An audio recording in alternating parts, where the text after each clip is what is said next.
উত্তরবঙ্গের সবচেয়ে বড় 51 ফিটের দুর্গা, আমি এখন তারই সামনে দাঁড়িয়ে আছি।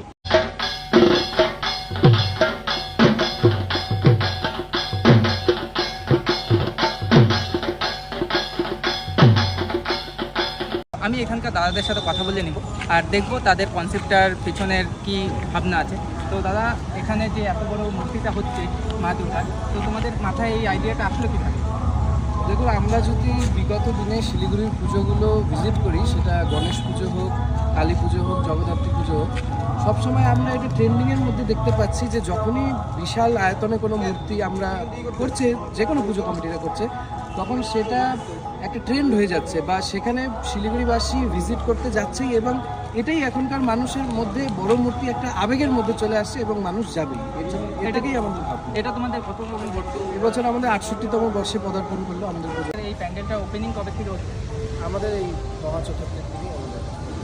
আর তোমাদের পুজোর এখানে আসতে হলে লোকেশনটা কীভাবে আসবে মানুষ? লোকেশনটা সেবক মোড় থেকে বা ভ্যারাস মোড় থেকে আসলে সুবিধা হবে। একদম সেবক মোড়ের পাশে গয়রাম মেডিকেল কিংস হসপিটাল, তার পাশে সোজা গলি যদি আমি বলি, এই 2-3 মিনিট হাঁটতে হবে, বাস আমাদের সুস্থ। তো দাদার সাথে কথা বলে যা বুঝতে পারলাম, আমাদের শহর শিলিগুড়ি এবার এই প্যান্ডেলটা দেখার জন্য প্রচণ্ড আগ্রহে রয়েছে। তো তোমরা সবাই এসো, আমি তোমাদেরকে সাজেস্ট করব, এটা যদি না দেখো তাহলে অনেক বড় কিছু মিস করে দিবে।